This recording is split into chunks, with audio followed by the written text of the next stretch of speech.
Sir కార్యక్రమం ముఖ్య ఉద్దేశం ఏమిటంటే, గత ప్రభుత్వం జగన్మోహన్ రెడ్డి పరిపాలనలో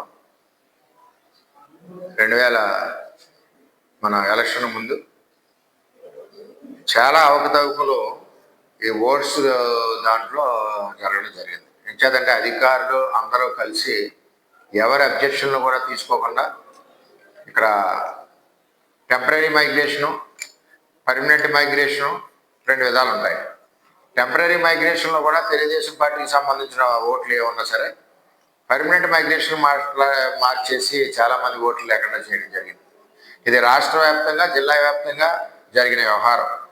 లేదనుకుంటే ప్రతి నియోజకవర్గంలో కూడా ప్రతి ఒక్కరికి ఒక 10 నుంచి 15 వేలు అదనంగా మెజార్టీ వచ్చి పరిస్థితి.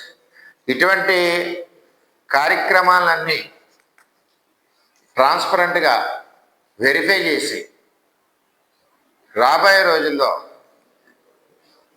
భారత ఎన్నికల కమిషన్ 18 సంవత్సరాలు నిండిన ప్రతి ఒక్క భారతీయ పౌరుడికి కూడా ఓటు హక్కు కల్పించాలన్న సదుద్దేశంతో పనిచేస్తూ ఉంది. దీంట్లో మన పార్టీలకు సంబంధించిన, కూటమి పార్టీలకు సంబంధించిన, ముఖ్యంగా తెలుగుదేశం పార్టీకి సంబంధించిన బిఎల్ఓలను కోఆపరేట్ చేసుకుంటూ వారు మీరు కలిసికట్టుగా ఎక్కడికక్కడ డోర్ టు డోర్ క్యాంపెయిన్లో పాల్గొని పర్మనెంట్ మైగ్రేషన్లు ఉంటాయి, టెంపరీ మైగ్రేషన్లు ఉంటాయి. దాని మీద మీకు గ్రామాల్లో పూర్తిగా తెలుస్తుంది కాబట్టి అది ట్రాన్స్పరెంట్గా చేసుకోవడం ఒకటి. అదేవిధంగా ఫేక్ ఓట్స్ ఉంటాయి, డబల్ ఓట్స్ ఉంటాయి, 2 చోట్ల ఉన్న ఓట్స్ ఉంటాయి, మరి డూప్లికేట్ ఓట్స్ ఉంటాయి. వీటన్నిటినీ చేసుకోవాలంటే మనం మన పార్టీ బిఎల్ఏలు, అదేవిధంగా కూటమికి సంబంధించిన బిఎల్ఏలు అందరూ కూడా కలిసికట్టుగా కూటమి పార్టీకి సంబంధించిన 3 పార్టీలు బిఎల్ఓలతో కలిసికట్టుగా వెళ్ళి పారదర్శకంగా చేసుకోవాల్సిన అవసరం ఎంతైనా ఉందని చెప్పి తెలియజేస్తున్నాం. ముఖ్యంగా మన తెలుగుదేశం పార్టీకి సంబంధించిన బిఎల్ఏలు మనకి ఈ ఓటర్ వెరిఫికేషన్ కొత్త ఏం కాదు. తెలుగుదేశం పార్టీ ఎన్నో సంవత్సరాల నుంచి మనం చేస్తున్నాం.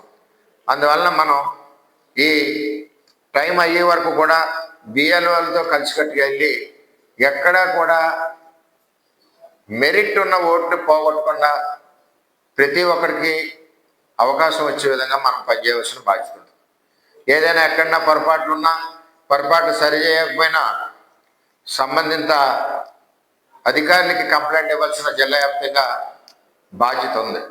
కాకినాడ జిల్లా వ్యాప్తంగా కూడా మనం లెక్కేసుకుంటే మరి చాలా ఓట్లు, వైసీపీ టైంలో ఉన్న ఓట్లు కూడా చాలా వరకు ఫేక్ ఓట్స్ కూడా ఉన్నాయి. వీటన్నిటి మీద మన తెలుగుదేశం పార్టీ బిఎల్ఏలు, కూటమి వాళ్ళు బిఎల్ఏలు అందరం కలిసికట్టుగా దొంగ ఓట్లు తీయడానికి, తప్పుడు ఓట్లు తీయడానికి, ఒక ఓటర్కి, నిజాయితీ గల ఓటర్కి అవకాశం కల్పించడానికి మనం చేయవలసిన బాధ్యత ఉందని చెప్పి నేను కోరుతా ఉన్నా తెలుగుదేశం పార్టీ రాష్ట్ర ఉపాధ్యక్షుడిగా.